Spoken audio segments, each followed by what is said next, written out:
प्रिय बाळांनो, बालमित्रमध्ये तुमचं स्वागत आहे। आज मी तुम्हाला भक्त प्रल्हादची गोष्ट सांगणार आहे। एक दानव राक्षस होता, त्याचं नाव हिरण्यकशिपू होतं।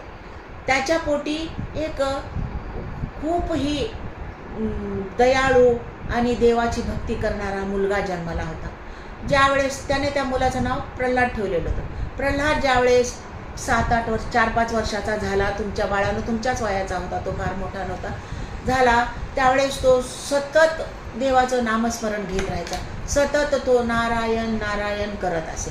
आणि इकडे काय, तो जन्माच्या अगोदर त्याच्या वडिलांनी म्हणजे भक्त प्रल्हादच्या वडिलांनी ब्रह्मदेवाला तपश्चर्या करून प्रसन्न करून घेतलेलं होतं। मग ब्रह्मदेवाने त्यांना वरदान दिलं होतं। कसलं वरदान दिलेलं होतं? त्यांनी काय वरदान मागून घेतलं होतं की देवा, मला कुणीही मारू नये, ना मला मनुष्याने मारावं, ना पशुपक्ष्यांनी, ना जनावरांनी। मग कोण मारणार त्याला? ना मनुष्य मारणार, ना पशुपक्षी मारणार, ना जनावर मारणार। मग तो मरणार कसा? मनुष्य मारलं तर गळा घोटून तर मारेल, जनावर वाघासिंहाने मारलं तर त्याला खाऊन मारेल, किंवा एखादा विंचू येऊन बारीक विंचू येऊन त्याला मारेल, किंवा पक्षी येऊन त्याला चोंचा मारून त्याला मारतील। कोणीच मारणार नाही। मग मारणार कोण? ना पक्षी ना। बरं, ते झालं। त्याच्यानंतर त्यांना सांगितलं की मला घरात नाही मारायचं आणि घराच्या बाहेर पण नाही मारायचं, घराच्या मध्ये पण मला मारावं नाही कोणी।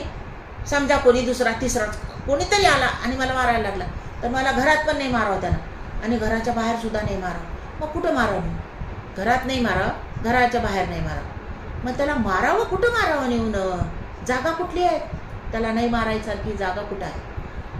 मग अजून दुसरं काय? मला हत्यार घेऊन नाही मारावं, कुठल्याही हत्यारानं नाही मागावं, कुठल्याही शस्त्रानं नाही मारावं, कुठल्याही मंत्रानं मंत्र फुकून पूर्वीच्या काळी ऋषी एखाद्याला भस्म करत होते तसं मला कुणी नाही करावं। मग कसं मारावं त्याला? हत्यार नाही तर त्याला मारणार कसं माणूस? बरं, ते झालं। ना दिवसा मारावं ना रात्री मारावं। बघा किती गंमत आहे, ना दिवसा मारावं ना रात्री मारावं कवा त्याला? आणि देवाने त्याला ब्रह्मदेवाने त्याला ते वरदान देऊन टाकलं। मग काय, तो असा उद्दाम झाला, त्याला वाटलं सगळ्या देवापेक्षा मी आता मोठा झालोय, आता सगळे देव माझे मागे येतील, माझ्यामध्ये एवढं पावर आले की मला कोणी मारू शकत नाही, पण मी सगळ्यांना मारू शकतो। आणि इतका उद्दाम झाला तो, इतका मस्तवाल होऊन तो काय करायला लागला की कुठेही कोणी देवाचं नाव घेतलं राज्यामध्ये वगैरे की त्यांना तो बोलून खूप शिक्षा देत असे, मारत असे। त्याच्या राज्यामध्ये कुणीही देवाचं नाव घ्यायचं नाही। त्याच्या कानावर देवाचं नाव पडलं की इतका संताप येत होता त्याला, संतापानं आग बबुला होत होता तो। आणि इकडं काय, तर त्याचा मुलगा दिवस रात्र नारायण नारायण नारायण नारायण, घरात बाहेर दरवाज्यात कुठं जा तिथं मुलगा नारायण नारायण म्हणत राहणार।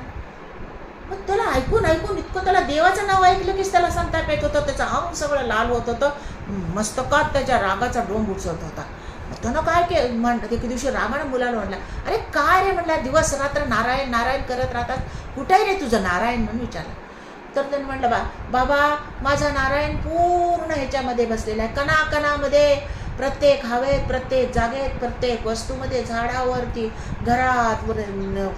घरातल्या सगळ्या वस्तूवर नारायण आहे म्हटलं। म्हणजे एवढंच काय, कणाकणामध्ये नारायण आहे। कण म्हणजे काय, अगदी सुईच्या टोकावर बसेल एवढं माती राहते नाही त्याला कण म्हणते, तशा कणावरती सुद्धा देव आहे म्हणला। असं आहे का? मग इथं आहे का? माझ्या समोर आहे का तुझा देव? हो म्हणलं, तुमच्या समोर उभारलेत म्हणला माझे नारायण। कुठेही दाखव म्हणला।